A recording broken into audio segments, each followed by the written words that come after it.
ओम ह्रीं अरहं ळमो जिनाळं ळमो णाणगुरुणं ळमो विद्या गुरुणं। 10 लक्षण महापर्व की उत्तम त्याग धर्म की वीतराग सर्वज्ञ अरिहंत महाप्रभु का यह पवित्र जिन शासन जयवंत हो। जयवंत हो वीतराग अरिहंत महाप्रभु की यह पवित्र वाणी जो इस सृष्टि को अपनी आत्मा के कल्याण का मार्ग निरंतर दिखला रही है। वीतराग अरिहंत प्रभु ने जो मुक्ति का मार्ग, आत्म कल्याण का मार्ग, अपने जीवन को ऊपर उठाने का मार्ग बतलाया है, उस मार्ग में 8वें नंबर पर त्याग धर्म को रखा है और उस त्याग धर्म की आज हम विस्तार से चर्चा करेंगे। मुख्य बिंदु क्या है? मुख्य बिंदु है कि त्याग क्या है, त्याग कितनी प्रकार का है और उस त्याग को हम कैसे करें और किसके लिए करें, ये हमको आज समझने की आवश्यकता है। तो सबसे पहले उत्तम त्याग जो है वह 2 धाराओं में बटा हुआ है। पहला है निश्चय त्याग और दूसरा है व्यवहार त्याग। निश्चय त्याग मतलब अंदर से कुछ बाहर करना, जो अंदर के से छोड़ा जाएगा वो कहलाएगा त्याग। उसका नाम ही दिया त्याग। उसमें क्या छोड़ना है? राग, द्वेष, मोह और अपनी कषाएं। इनको जितना जितना कम किया जाता है उतना ही उतना त्याग होता है। और दूसरा जो त्याग का स्वरूप है वो है व्यवहार त्याग, जिसे हम सब जानते हैं त्याग को दान के नाम से। ध्यान से समझना।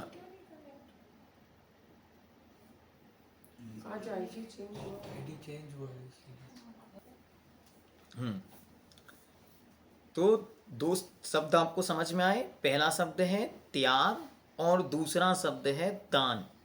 त्याग क्या है? जो अपने पास बहुत ज़्यादा मात्रा में है लेकिन हमें उसे पूरा छोड़ना है और उसे हमेशा के लिए जो छोड़ा जाएगा उसको बोलेंगे त्याग। और जो हमारे पास एक्सेस है उसमें से हमें कुछ देना है, उसका नाम है दान। जब मुनि महाराज अपना सारा का सारा परिग्रह, धन संपत्ति छोड़ देते हैं तब कहते हैं त्याग। और जब हम गृहस्थ अपने रुपये पैसे की कुछ परसेंटेज निकालकर दान देते हैं तब वो कहलाता है दान। तो दोनों में डिफरेंस आपको अच्छी तरह समझना है। अब ये किया क्यों जाता है? तो सबसे अच्छे तरीके से ये समझना कि त्याग क्यों करना है। टू प्यूरिफाई योर सेल्फ, अपनी आत्मा को पवित्र बनाने के लिए जो जो इसके ऊपर आवरण के रूप में है, उसमें सबसे पहला आवरण है राग, अच्छा लगना। जो जो चीज़ें भी हमें अच्छी लगती हैं हम उनके प्रति राग को धारण करते चले जाते और धीरे धीरे वो राग बढ़ता चला जाता। जितना जितना राग बढ़ता उतना उतना कर्म बढ़ता। तो क्या करना? धीरे धीरे उस राग मतलब अटैचमेंट को कम करना। और दूसरे नंबर पर क्या कहा? दूसरे नंबर पर है द्वेष। द्वेष मतलब बुरा लगना। जिस भी चीज़ को हमें पसंद नहीं आई उसको हम हेट करने लगते हैं, नज़रअंदाज करने का प्रयास करते हैं और वहाँ से हमारा द्वेष चालू होता है और वो द्वेष कर्म के बंध का कारण बनता। और तीसरा होता है मोह। मोह मतलब ममत्व परिणाम, यह मेरा है। देखो कितना सुंदर अंतर आपको 1 मिनट में समझ में आएगा। एक बार एक माँ घर में काम कर रही थी और उसका एक छोटा सा बच्चा साथ में खेल रहा था।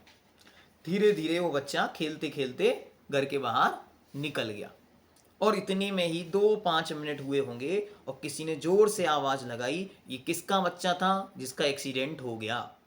वो माँ एकदम से आंख बबूला हो गए, पसीना पसीना हो गई और सारे शरीर में से मानो उसके धुआं निकल रहा है। रोती हुई, चिल्लाती हुई, भागती हुई उसकी तरफ भागी और जैसे ही वहां पर पहुंची और एकदम शांत हो गई। क्यों शांत हो गई? क्योंकि वो उसका बच्चा नहीं था। ये परिणामों का खेल है। जब तक मोह है तब तक उसके संरक्षण की भावना है, जब तक मोह है, ममत्व है, अटैचमेंट है, तब तक ही कर्म का बंध है। जैसे ही मोह अटैचमेंट खत्म होता है वैसे ही कर्म का बंध अपने आप धीरे धीरे कम होने लगता है। इसलिए हमें कोशिश ये करनी है कि पहले ममत्व परिणाम को कम करें, ये मेरा है ऐसी भावना, ऐसी फीलिंग को कम करना ही त्याग है। तो राग छोड़ना है, द्वेष छोड़ना है, मोह छोड़ना है, पर ये तो बहुत कठिन है। तो इसलिए आचार्यों ने कहा ये आपके बस की बात नहीं। तो क्या करो, हम तो अपने बस की बात करते। हमारे बस की बात क्या है? हमारे बस की बात है दान करना, मतलब संतोषी।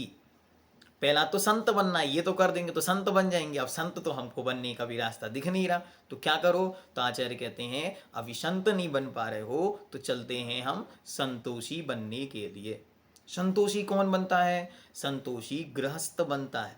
कैसे बनता है? वो अच्छी तरह वस्तु के स्वरूप का निर्णय कर कर, निर्गंत वीतराग मुनियों का दर्शन करके और उनके स्वरूप से सीखता है जीवन किसे कहते हैं।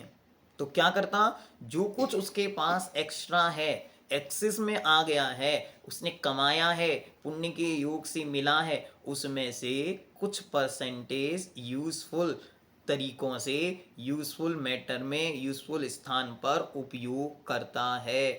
क्यों? क्योंकि उसे अच्छी तरह ये समझ में आ गया है कि यहाँ जो कुछ प्राप्त हुआ है वो लाभ अंतराय कर्म के क्षयोपशम से मिला है, मतलब पूर्व के पुण्य के योग में, वर्तमान के पुरुषार्थ से मिला है। ध्यान से समझना, अतीत का पुण्य है, मतलब अतीत में जो आपने पुरुषार्थ किया था वो आपके पुण्य भाग्य के रूप में अकाउंट में डिपॉजिट हुआ, और वही आज आपको सामने देखने में आ रहा है। लेकिन मिलेगा कब? जब वर्तमान में हम पुरुषार्थ करेंगे। कोई व्यक्ति मानो बहुत संपत्ति है किसी के पास, और बहुत संपत्ति होने के बाद भी वो एकदम नाकारा आवारा होकर और एक किसी स्थान पर जा कर के और शांति के साथ रात दिन सोए और व्यसनों में लीन रहे, तो क्या होगा उसका? उसकी सारी संपत्ति धीरे धीरे विनाश को प्राप्त हो जाएगी। लेकिन एक दूसरा व्यक्ति जिसका जन्म तो किसी गरीब घर में हुआ हो, बहुत सारी समस्याएं उसके सामने हो, लेकिन उसने धीरे धीरे पुरुषार्थ किया तो भाग्य को भी बदलना पड़ा, चेंज होना पड़ा, और उसको पुण्य का ऐसा योग बना कि उसको बहुत संपत्ति प्राप्त हुई। अब जिनको ये प्राप्त हो गई है तो धन के प्रति फीलिंग क्या रखे? तो जीवन पर्यंत अच्छी तरह नोट डाउन करना है हृदय की डायरी पर। क्या? कि पैसा कहाँ अच्छा लगता है? पैसा जेब में अच्छा लगता है। अगर वो पैसा दिमाग में चला जाएगा तो आपका सर्वस्व नाश कर देगा। तो दिमाग में पैसे का प्रवेश नहीं होना। क्यों? अच्छी तरह ये जीवन भर याद रखो, पैसा वस्तु को खरीदने का साधन है। क्या? पैसा वस्तु को खरीदने का साधन है। ये रुपया, ये पैसा केवल वस्तु खरीदी जा सकती है। उस वस्तु की उपयोगिता, उस वस्तु का हमारे लिए लाभ, वो हमें डिसाइड करना होता। आपके पास मानो पैसा बहुत है तो आपने 10 घर बनवा लिए, बहुत सुंदर आलीशान बना लिए। अब आप हमें बताइए एक समय में कितने घरों में रहोगे? नितेश भैया, एक ही में रहोगे? एक घर में आपने 365 कमरे बनवा लिए, बड़े सुंदर सुंदर, ठीक है? उनमें से कितनों में एक रात में सोगे? अच्छा, ऐसा भी कर सकते कि 10 बजे यहाँ सो गए, फिर 12 बजे उठ के दूसरे में चले जाएं। तो ये क्या बताया जा रहा है? ये समझाया जा रहा है कि धन जो है, रुपया पैसा जो है, वह केवल वस्तु को खरीदने का साधन है। इससे ज्यादा उसकी कोई कीमत नहीं। अगर कीमत हो तो आप आटे की जगह नोट खा के देखो, प्रैक्टिकल करके देख सकते। कल सब लोग नोट की सब्जी बनाएंगे, खा के देखो। तो वो नोट क्या है? वो वस्तु को खरीदने के लिए साधन तो है, लेकिन वही सब कुछ है, ऐसा अपने दिमाग से निकाल देना है। दूसरा, जो पैसा आपके पास है या धन संपत्ति या जो कुछ भी आपके पास है, उसे हमेशा ये समझो ये हमेशा रहने वाला नहीं है। दान कब देगा? जब उसके दिमाग में सेट होगा कि ये हमेशा रहने वाला नहीं। इसका नियम है कि दान की 3 गतियां हैं। पहली गति है दान। धन की 3 गतियां हैं। पहला दान, और दूसरा भोग, और तीसरा नाश। अब अच्छी तरह आपको विचार कर लेना है कि जब धन की मात्र 3 गतियां हैं तो हमको क्या करना है। गतियां मतलब उसकी स्टेजेस। तो या तो वो आपके उपयोग में आ जाएगा, आपने उसको भोग लिया, खा लिया, अच्छी तरह उससे आनंदित होकर तृप्त हो गए। दूसरा, या तो वह खो जाएगा। कहाँ जाएगा? पता नहीं किन किन के हिस्से में आएगा, कौन चोर लूट के ले जाएगा, इनकम टैक्स वाली रेट पड़ेगी और वो उसमें चला जाएगा। इनकम टैक्स चुकाते चुकाते व्यक्ति कितना पैसा दे चुका, सारी संपत्ति इस तरीके से आपको अपने जीते जी उपयोग में लानी पड़ेगी। यदि नहीं लाएंगे तो वो या तो पुत्रों को चली जाएगी, पुत्रों के हिस्से में नहीं गई तो भाइयों में बट जाएगी, और भाइयों में भी नहीं बांट पाए तो वह नियम से छूट जाएगी, क्योंकि हमें तो अगली यात्रा पर जाना ही पड़ेगा। और बहुत अच्छी तरह वैभव भैया, कितना भी वैभव हो, आप अगले जन्म में 1 कौड़ी भी ले नहीं जा सकते। पहले डिसाइड कर लो। आप लोगों का कोई खाता तो नहीं है स्पेशल जिसमें आप लोग यहाँ से उठा कर उसमें डाल देते हो? हम सब लोगों से पूछ लेते कि अगर आप लोगों का कोई विशेष खाता हो तो उसमें कुछ हमारा भी रख लेना, अगले जन्म में ले लेंगे। तो आप लोगों के पास कोई खाता तो नहीं है ऐसा कि जिसमें आप लोग एक्स्ट्रा रखते जाते हो और सोचते होंगे कि ये अगले जन्म में काम में आ जाएगा। अगले जन्म में अंकित भाई लेने आएंगे तभी ना। हाँ, तो मैं आ जाऊंगा, उसमें क्या दिक्कत है? तो आप अच्छी तरह ये समझो कि अगले जन्म में आपका एक भी न सामग्री उपयोग में आएगी, ना वस्तु उपयोग में आएगी, ना ही पैसा उपयोग में आएगा, ना ही श्रृंगार की सामग्रियां उपयोग में आएंगी, ना ही आपका अन्य कोई वस्तु उपयोग में आएगी। तो फिर क्या करना? अच्छी तरह इस जीवन में अपने निर्वाह के लिए जो आवश्यकता है, अपने लाइफ को सस्टेन करने के लिए जितनी आवश्यकता है उससे अधिक इकट्ठा कर लो। ध्यान से सुनो, हम रास्ता बता रहे हैं आपको। उससे अधिक एक्स्ट्रा इकट्ठा कर लो, लेकिन जब आपको लगे कि ये तो बहुत ज़्यादा हो रहा है, बस उसे देना शुरू कर दो। जितनी आपको ज़रूरत है उतना उतना इकट्ठा कर लिया, उसके बाद जो एक्स्ट्रा लगे उसका कुछ परसेंटेज दान करना शुरू करना ही पड़ेगा। अन्यथा इस जन्म में तो पूर्व के पुण्य के योग से मिला, लेकिन अगले जन्म में बड़ी परेशानी आने वाली है। इसलिए पद्म पुराण में आचार्य महाराज ने लिखा, राजेश्वरी शो नरकेश्वरी। जो इस जन्म में राजा होगा वो अगले जन्म में नरक जाएगा। क्यों? यदि वो राज संपत्ति को छोड़ेगा नहीं तो उसी को भोगता भोगता भोगता इतनी आसक्त हो जाएगा कि उस संपत्ति के बल पर आने वाले भव उसके बिगड़ जाएंगे। तो करना क्या होगा? उसे उसी जीवन में पर कल्याण के लिए बहुत सारे काम करने पड़ेंगे। वो इसी जन्म में उस संपत्ति को छोड़ेगा, तब जाकर मुक्ति की ओर बढ़ सकता। अब नेक्स्ट स्टेप है कि अब दान देने का मन तो बना लिया, बन गया। अब क्या करना? किसको देना और क्या देना? तो अच्छी तरह किसको देना और क्या देना, तो हमारे पास 4 प्रकार के पात्र हैं। हाँ, अच्छा, नया चिंतन दे रहे हैं आपको, शानदार, सुनो अच्छे से। हमारे पास 4 पात्र हैं। पहला पात्र कौन है? सत्वेषु मैत्रीम, गुणेषु प्रमोदम, क्लिष्टेषु जीवेषु कृपा परत्वम, माध्यस्थ भावम विपरीत वृत्तौ सदा ममात्मा विदधातु देव। पहला पात्र है सत्वेषु, अर्थात संसार का प्राणी मात्र। इसको क्या देना? इसे अपने हृदय की मित्रता देना, मैत्री की भावना देना। दुनिया में जितने जीव हैं उनके साथ आप यदि अच्छा व्यवहार करना सीख जाएंगे तो वे जीव स्वतः ही आपके साथ अच्छे हो जाएंगे। अभी आगे बता रहे हैं, आप सोचेंगे नहीं हमारे पास तो हमें पास एग्जाम्पल है कि लोग अच्छे नहीं मिलते, इसलिए उसके लिए अगला स्टेप आपको बताएंगे। फर्स्ट स्टेप तो ये है कि अपने हृदय में सबके प्रति मित्रता का भाव स्थापित करो। मैत्री भाव जगत में मेरा, सब जीवों से नित्य रहे। ये पहला दान है जिसे कहते हैं मित्रता, मैत्री। इसको अगर हम फ्रेंडशिपनेस अगर हमारे दिमाग में सेट हो जाएगी तो हम जो भी मिलेगा उसे मित्रता का दान दे सकते हैं। उस मित्रता के दान के लिए बहुत कुछ नहीं करना होता, बस आपके हृदय में ये फीलिंग होनी चाहिए जैसा मैं हूँ ऐसे ही संसार की सब आत्माएं हैं। बस बाहर उन्होंने अलग अलग कॉस्ट्यूम्स पहने हुए हैं, किसी का वाइट कलर का है तो चमक रहा है, किसी का ब्लैक कलर का है तो डल फील हो रहा है, किसी का सुंदर है साफ एकदम तो बड़ा सुंदर शरीर है, किसी के में थोड़े बहुत स्पॉट्स आ चुके हैं या किसी प्रकार की कोई परेशानी है तो कॉस्ट्यूम ही ना, उसके अंदर जो है वो सब एक जैसा है। मतलब तीनों लोकों में जितनी भी जीव हैं वे सब जीव हैं, वे सब आत्माएं हैं और उन सब वे सब आत्माएं हैं और वे सब आत्माएं इक्वल हैं, एक समान हैं।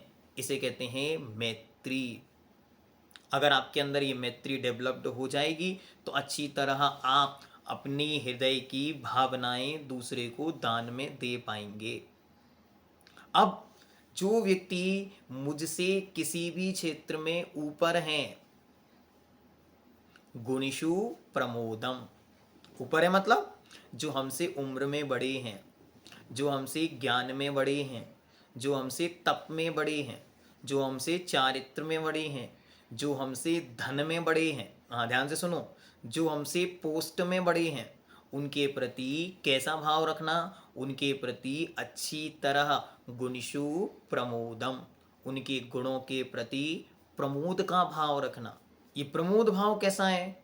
तो कोई दान है एक प्रकार का सम्मान रूपी दान, दे के देखो फिर आपको मिलेगा। हाँ नियम से मिलेगा, कोशिश करके देखो, आपको जीवन पर्यंत उसको प्राप्त करने के लिए इतना कुछ ऑप्शन आपके सामने आएंगे।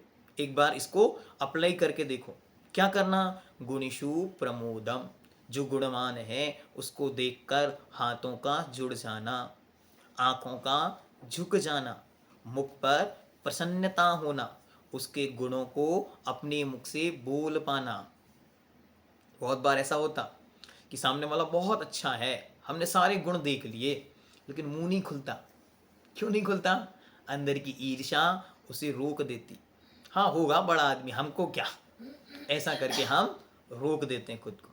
दूसरा, जब कोई दान दे रहा हो, बहुत बड़ा किसी ने दान दिया हो, तुरंत आपके मुख से निकल आता, हाँ 2 नंबर का होगा, हाँ हाँ बेईमानी से लाया होगा तो दे दिया। तो ये क्यों आया आपके अंदर? क्योंकि आपके अंदर उसके द्वारा किए गए अच्छे कार्य की प्रसन्नता नहीं है, मान कषाय ईर्षा के रूप में बैठी है, तो वह आपको अच्छे शब्द नहीं बोलने दे रही है।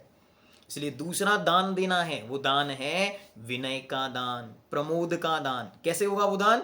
अच्छी तरह हाथों को जोड़ना, आंखों का नम होना, नम होना मतलब विनम्र हो जाना, और चेहरे पर प्रसन्नता होना और कुछ मधुर शब्दों का दान देना। ये दान भी दान है। आगे बढ़ो, अगला दान कौन सा है? अगला दान है क्लिष्टेषु जीवेषु कृपा परत्वम, अर्थात जो जीव कष्ट में है, परेशानी में है, बीमार है, दीन है, हीन है, दुखी है, दरिद्री है, किसी भी समस्या से ग्रसित है, एक बार मन में ये भावना पैदा होनी चाहिए, यदि ये मेरी समान ही आत्मा है तो जो आज इसके साथ घटित हो रहा है वो मेरे साथ भी तो घट सकता था। बस इतना सा आपके दिमाग में आएगा और आपके अंदर जो कुछ एक्सेस है अब उसको देने का प्रयास आपको करना। हम उसे क्या क्या दे सकते हैं? हम उसे दुनिया में सब कुछ दे सकते हैं। कैसे देंगे? उसको देने के लिए उसे सबसे पहला रास्ता दो, उसके जीवन की उन्नति के लिए, ऊपर उठने के लिए उसे ज्ञान का दान दो, शिक्षा दो। यदि उसे शिक्षा मिल जाएगी तो वो अपने जीवन को ऊपर उठाने के रास्ते खोज लेगा। इसलिए आचार्य ने लिखा सबसे बड़ा दान है ज्ञान दान। ये क्या करेगा? इस जीवन से अगले जन्म में साथ चला जाएगा। और आचार्य भगवंत मूलाचार्य में लिखते ये ज्ञान अद्भुत है, यदि एक अक्षर भी विनय पूर्वक इस जीवन में पढ़ा जाए तो अगले भवों में प्रमाद के वसात यदि भूल भी जाए तो कदाचित कभी वह केवल ज्ञान का कारण बन सकता है। मतलब एक शब्द भी विनय पूर्वक पढ़ लिया और वो भूल भी गया, तब भी वो कभी कालांतर में कहीं उदय में आएगा और आपकी स्मृति में आकर आपके केवल ज्ञान का कारण बन सकता है। इतनी महिमा है ज्ञान की। इसलिए अच्छी तरह जो आप अपने पुण्य के नियोग में जो धन संपत्ति प्राप्त की है वो दूसरों के ज्ञान में अध्ययन में लगाओ। इसकी शुरुआत कहाँ से करनी? इसकी शुरुआत करनी है अपने घर से। घर में क्या? घर में चारों तरफ अच्छी तरह देखो, कोई ऐसा तो नहीं जो धन के अभाव में अज्ञानता में जी रहा हो। हाँ, हमारे यहाँ बर्तन साफ करने वाले, हमारे यहाँ गाड़ी को ड्राइव करने वाले, इन लोगों के यहाँ इनके बच्चों के जीवन कैसे चल रहे हैं कभी पूछा करो। क्यों भाई, कितने बच्चे हैं, उनकी पढ़ाई लिखाई कैसी चल रही? एक की भी यदि पढ़ाई लिखाई अच्छे माध्यम से आपने करा दी तो उसके परिवार का भविष्य बदल जाएगा। क्लिष्टेषु जीवेषु कृपा परत्वम। किसी को एक दिन भोजन करा देने से उसकी भूख ही मिटेगी, लेकिन किसी एक को शिक्षित बना देने से उसके उस जन्म की सारी समस्याएं मिट सकती हैं। मिटेंगी या नहीं मिटेंगी ये उसके ऊपर, उसकी पात्रता है, लेकिन हमारी तरफ से ये प्रयास निरंतर होना चाहिए। फिर अगला प्रयास क्या कर सकते हैं? अगला प्रयास ये कर सकते हैं, हम उस जीव को जीवन पर्यंत के लिए एस्टाब्लिश्ड करने के लिए उसे कोई रोजगार का साधन उपलब्ध कराएं। आप किसी व्यक्ति को एक दिन भोजन दे देंगे, शाम को भोजन समाप्त तो हो जाएगा, फिर वो क्या करेगा? फिर दूसरे दिन मांगने निकल जाएगा। लेकिन आप उस व्यक्ति को कोई रोजगार का साधन दे देंगे तो उसके उस जीवन की गरीबी मिट सकती है। मिटेगी या नहीं मिटेगी ये उसकी अपनी उपादान शक्ति के ऊपर निर्भर करती है। देखो कितना सुंदर उदाहरण हम आपके सामने रखते हैं। पूज्यवर मुनि पुंगव सुधा सागर जी महाराज और पूज्य प्रमाण सागर जी महाराज दोनों महाराज बैठे थे। एक व्यक्ति उनके पास आया और वो महाराज से कहता है, महाराज बड़ी गरीबी है और बड़ी परेशानियां हैं, जीवन की परेशानियों का कोई अंत नहीं आता, हम बड़ी बुरी हालत में जीवन जी रहे हैं, हम चाहते हैं आचार्य महाराज यहाँ बैठे हैं, आचार्य महाराज कोई मंत्र दे दें जिससे हमारी गरीबी दूर हो जाए। अब महाराज को पता था कि महाराज तो कोई मंत्र देने वाले नहीं, लेकिन अब ये आया है, भावना लेकर आया है, तो इसकी भावना की पूर्ति भी होनी चाहिए। तो उन्होंने कहा चलो ठीक है, तुमको ले चलते हैं। और वो आचार्य महाराज के पास उनको ले गए। आचार्य महाराज के पास पहुँचे तो बस वो चालू हो गया, उसने अपनी सारी पीड़ा दुख दर्द गरीबी सब सुना दिया। महाराज ने सब शांति से सुना। सुनने के बाद महाराज कहते हैं, एक बात बोलूं? हाँ बोलिए। अगर कुछ दान करने का बोलोगे तो दे दोगे? तो वो बड़ी आश्चर्य में देख रहा है कि मांगने आए थे, उल्टा ये ले रहे हैं हमसे। तो वो कहता है कि है तो हमारे पास कुछ नहीं। तो महाराज कहते हैं, रोटी की व्यवस्था होती है? बोले हाँ महाराज, प्रतिदिन रोटी की व्यवस्था आराम से हो जाती। महाराज बोले ऐसा करो, उसमें से एक रोटी, पहली रोटी निकाल के किसी भूखे को खिलाया करो। अब वो बिल्कुल तमतमा गया कि कहाँ फंस गए आज। लेकिन आचार्य महाराज हैं, भगवान स्वरूप हैं, सारी दुनिया इन्हें भगवान की तरह मानती है, तो अब भगवान ने कहा है तो टाल भी नहीं सकते। लौट के आता है और महाराज लोगों से मिलता नहीं। क्यों? कहाँ फंसा दिया आज। हम तो सोच रहे थे कोई मंत्र मिलेगा, लक्ष्मी वृद्धि कुबेर यंत्र मिल जाएगा, घर में रख लेंगे, रोज जपेंगे तो धन बरसेगा। लेकिन इन्होंने तो उल्टा रास्ता बता दिया। अब वो घर गया और बड़ी श्रद्धा के साथ, क्योंकि भगवान के वचन खाली तो जाने नहीं, तो उसने रोज एक रोटी, 4 रोटियां, 5 रोटियां जो बनती उसमें से एक रोटी किसी गरीब को, किसी भिखारी को, किसी बीमार को दे के आता। और ऐसा करते करते उसने लगभग 5-6 साल तक निरंतर किया। महाराज कहते हैं 5-7 साल बाद हम लोग पुनः उस क्षेत्र पर पहुंचे, तब देखा सामने से एक बढ़िया सुंदर टोपी लगाकर बड़ा व्यवस्थित कुर्ता पजामा पहन के एक व्यक्ति आया और आके पूज्य प्रमाण सागर जी महाराज से कहता, महाराज पहचाने? महाराज कहते कौन? हम नहीं पहचाने। महाराज हम वही फटेहाल हैं। फटेहाल मतलब? महाराज जब आप पहले यहाँ पर आए थे तो हम फटी हुई धोती पहनकर आपके पास आए थे और गुरु महाराज ने हमें मंत्र दिया था, वो मंत्र आज सिद्ध हो गया। तो ऐसे मंत्र की सिद्धि करनी, मतलब दूसरे को हम क्या दे रहे हैं ये विचार करके उसका जन्मों जन्मों की पीड़ा मिटानी है कि मात्र तुरंत की। अब तुरंत की पीड़ा कैसे मिटती है? जैसे मानो किसी व्यक्ति को तुरंत कोई बीमारी हो गई तो तुरंत उसका इलाज कराना, तुरंत कोई व्यक्ति भूखा है और भूख से तड़फ रहा है उसको भोजन कराना, कोई व्यक्ति है जिसके पास रहने को कोई स्थान नहीं, आवास नहीं, उसे आवास दान के रूप में स्थान देना, ये सब चीज़ें आप कर सकते हैं। और अंतिम है माध्यस्थ भावम विपरीत वृत्तौ। ये क्या है? माध्यस्थ भावम विपरीत वृत्तौ। माध्यस्थ भाव रखना है किन के प्रति? जो विपरीत बुद्धि वाले हैं उनके प्रति राग और द्वेष का त्याग हो जाए। लड़ने नहीं जाना उनसे, मैं बोलता हूं और वो अपोजिट में बोलते हैं, बोलने दो। अपोजिट में यदि बोलता है तो दूर हटने का उपाय सोचो। रोज रोज लड़ने से आपके परिणाम खराब होंगे, आपकी स्वयं की सेल्फ रिस्पेक्ट गिरेगी और दूसरों की नज़रों में आपकी पोजीशन खराब होगी। इसलिए रोज रोज लड़ने से अच्छा है एक दिन उसे लीव करने का। क्या करना? राग द्वेष नहीं करना। इसको बोलते हैं माध्यस्थ भावम विपरीत वृत्तो। बुरी बुद्धि वालों के लिए राग द्वेष के त्याग का दान दे दो, भैया तुमसे हम दूरियां बनाते। ऐसे आपको कोई भी व्यक्ति अपने जीवन में ऐसा है जो व्यक्ति आपसे विपरीत चलने के लिए हमेशा अड़ा हुआ बैठा है, उसे क्या करना? उस व्यक्ति से कहो भैया आप अच्छी जगह हो, आप अच्छे रहो, हम आपसे एक निश्चित दूरी बना लेते हैं। और वह निश्चित दूरी बना लेने से आपको बहुत सुंदर जीवन देखने को मिलेगा। रोज की संक्लिष्टता खत्म हो जाएगी, लड़ाई झगड़ा टेंशन और परेशानियां खत्म हो जाएंगी। लेकिन हमेशा ये ध्यान रखना किसी भी व्यक्ति से लड़कर दूर नहीं होना। आपको लगे कि ये व्यक्ति हमारी रिस्पेक्ट नहीं करता, ये व्यक्ति हमारी बात नहीं मानता, तो अच्छी तरह उससे प्रेम भाव बनाओ और प्रेम भाव बना के धीरे से खिसक जाओ। क्यों? अगर आप लड़कर और उससे अपशब्द बोलकर या किसी प्रकार की कषायों को अभिव्यक्त कर कर दूरियां बनाओगे तो वो जन्म जन्मांतरों में फिर मिल जाएगा और फिर परेशान करेगा। उसी जन्म में वो कोई ना कोई दिमाग षड्यंत्र बना के आपको परेशान करने आ जाएगा। तो आपको क्या करना? कमट की तरह काम नहीं करो। कैसा काम करना? काम ऐसे करना है अच्छी तरह उससे घुलो मिलो। अभी जैसे क्षमावाणी आ रही है, बढ़िया से उसके घर जाओ, उसके पैर छुओ, बढ़िया से उसको एक श्रीफल दो, टीका लगाओ, उसका सम्मान करो, माला पिनाओ, बढ़िया से उसको प्रसन्न करो और फिर आजीवन उसका त्याग कर दो। बात खत्म। त्याग कर दो मतलब ना उसकी बुराई करना ना उसकी अच्छाई करना, शांति से उसके प्रति अपने परिणामों में मध्यस्थता को धारण करना। यही शत्रुता के अंत का सबसे सुंदर रास्ता। आपको लगता है हमारे परिवार में ही कोई व्यक्ति ऐसा है, बिल्कुल उसके साथ भी यही बिहेव करना है।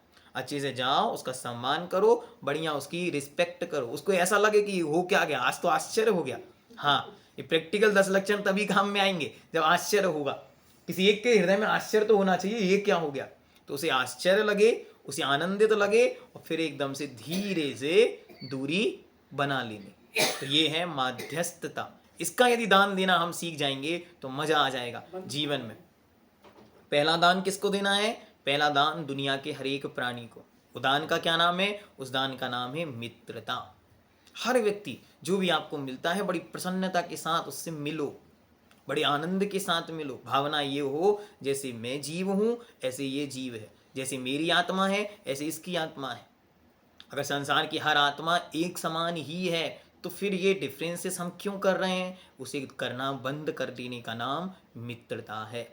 फिर दूसरे नंबर पर गुणिषु प्रमोदम। गुणवानों में प्रमोद हो, आदर का भाव हो, उन्हें भी ऐसा लगे क्या अद्भुत लोगों से हम मिले हैं आज।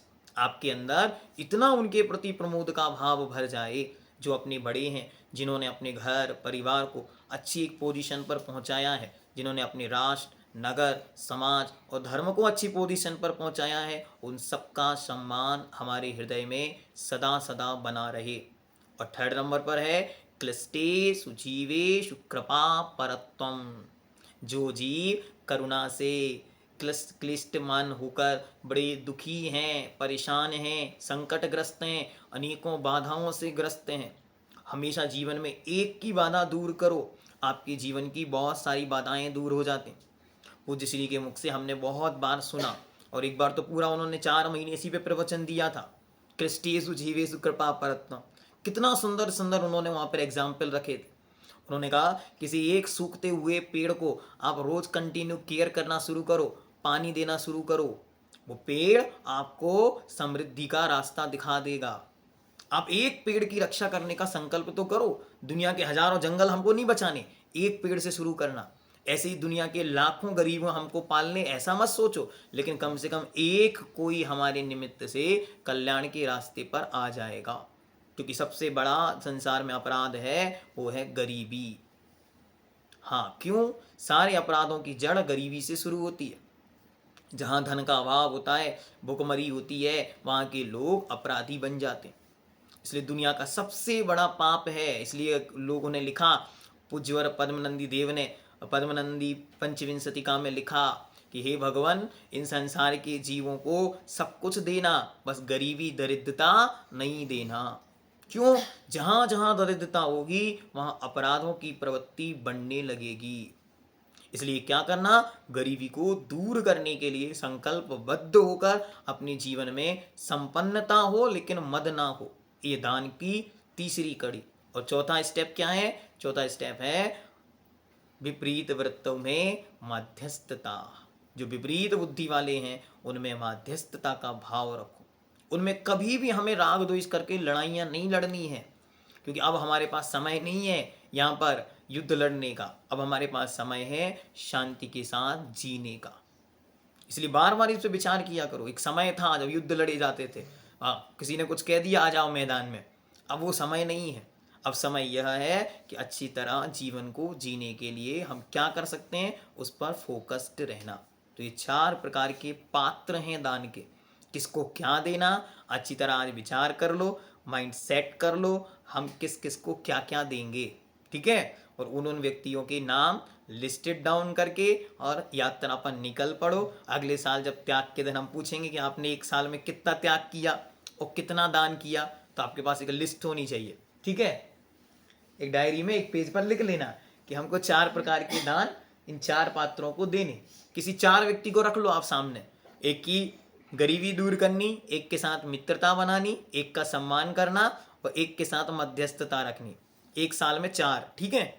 एक महीने के 4 कर सकते हैं आप। धीरे धीरे बढ़ाओगे तो ये संख्या बढ़ेगी। मित्रता बढ़ाओगे तो मित्रों का समुदाय बढ़ जाएगा, आपके शुभ चिंतक बढ़ जाएंगे।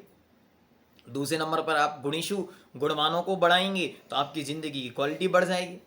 फिर तीसरे नंबर पर आप गरीबों की करुणाओं को दान देकर उनकी गरीबी दूर करोगे तो उनके लिए आप मसीहा बन जाओगे, वो आपको अपने भगवान की तरह पूजने लगेंगे। और चौथे नंबर पर आप जाओगे तो आपके शत्रु कम होने लगेंगे, तो आपकी सेल्फ रिस्पेक्ट और पोजीशन दोनों बनी रहेगी। तो ये दान का क्षेत्र विस्तृत है, जितनी चर्चा करोगे उतना कम है। पूज्य श्री के मुख से हमेशा सुना, आपके पास बहुत अधिक हो और देने का मन हो तो सबसे पहले अपने बाजू में देखो। बाजू में मतलब देखो, अपने भाई को देखो, अपने भाई से पूछो क्यों भाई, कोई आवश्यकता तो नहीं? यदि है तो सबसे पहला दान उसको देना। क्या? ध्यान से सुनो, सबसे पहला दान उसको देना। दुनिया में बहुत बड़े बड़े मंदिर, तीर्थ, आश्रय, उपाश्रय सब कुछ आप बना सकते हो, लेकिन किसी एक के जीवन को सुधारना महानतम दुर्लभ है। इसे मंदिर का निषेध नहीं हुआ, मंदिर बनेंगे, वो श्रमण संस्कृति की धरोहर हैं, जिन शासन की रक्षा के मार्ग हैं, वे बनने ही चाहिए और बने। और मैं तो कहता हूँ दुगने बने, जितने बन रहे हैं उससे ज़्यादा स्पीड से बने। लेकिन साथ में समाज की स्थिति कहाँ पहुँच रही है, इस पर सबको विचार करके, जो समाज की स्थिति में ये 4 लोग हैं, मित्रता वाले, करुणा वाले, गुण वाले और मध्यस्थ वाले, उनको संभाल कर इस शासन की रक्षा करनी। क्योंकि जिन मंदिर और जिन प्रतिमाएं बनाई जा सकती हैं, लेकिन जैन कहाँ से लाओगे, इस पे विचार करते हुए आज का यह धर्म जिन शासन को समर्पित हो, बार बार अपने आप को यह सोचो कि जहाँ से श्रमण संस्कृति की उन्नति हो, जहाँ से जिन शासन की उन्नति हो, बस वो कार्य हमको करना। ऐसा है नहीं कि जिन शासन में लोग कम हैं, आप यहाँ आओ, झारखंड, बंगाल और उड़ीसा, यहाँ 5 लाख लोग हैं, कि कौन है ये जैन धर्म में जन्मे, इनके पूर्वज 2-2 3-3 पीढ़ियों पूर्व जैन थे, लेकिन आज वे जैन धर्म से च्युत हो गए। क्यों? उनके पास कोई साधन नहीं है, उनके पास कोई देव शास्त्र गुरु नहीं पहुँचे। गुरुओं के अभाव में, विद्वानों के अभाव में, ज्ञान के अभाव में वे संपूर्ण सराक अपने जीवन से पतित हो गए और ना जाने आज कहाँ भटक रहे हैं। तो उन सब के लिए संबल की आवश्यकता है। आप अपने पूरे जीवन काल में, मैं हमेशा कहता हूँ, बार बार कहता हूँ, फिर से कह रहा हूँ, अपने पूरे जीवन में हम एक को भी जैन नहीं बना सकते, क्योंकि हमारे पास ताकत ही नहीं है। लेकिन जो जैन कुल में जन्मे हैं उन्हें पूरे जीवन जैन बनाकर जिला सकते हैं। ये हमारे पास सामर्थ्य है कि हम उनको ऐसा मोटिवेट करें, ऐसी धारणा और ऐसी स्थिति पैदा करें जिससे वे लोग जन्म से मरण पर्यंत जैन धर्म की उपासना करते रहें। तो जो लोग अभावग्रस्त हैं उनका अभाव कैसे दूर होगा? जिनके पास अभाव से सद्भाव है, मतलब बहुत अधिक है, वो अपना उन अभाव वालों को दे देते हैं तो उनका अभाव दूर होता है। थोड़ी सी समय के लिए होगा, लेकिन होगा अवश्य। तो आज बैठकर इस पे विचार करना कि हमको कहाँ इन्वेस्टमेंट करना है, क्योंकि ये इन्वेस्टमेंट कैसा है? ये इन्वेस्टमेंट निज हाथ दीजिए साथ लीजिए। कैसा है? निज हाथ दीजिए साथ लीजिए। जो आप देंगे वो साथ में चला जाएगा। कोई हमसे पूछता है कि आप इतना सारा पढ़ाते हैं तो आपको ऐसा नहीं लगता कि ओवरलोड हो गया? हमको दिक्कत नहीं होती। हमारा तो लक्ष्य ये है, यहाँ दे रहे हैं, केवल ज्ञान तक काम में आएगा। एक शब्द भी बचा रहा और हम केवली बन गए, हमारा काम पूरा हो गया। आप लोगों को क्या होगा? आप अपना अपना बना के और सेटलमेंट कर लेना। ठीक है, आज के लिए इतना पर्याप्त। उत्तम त्याग धर्म की, 10 लक्षण महापर्व की।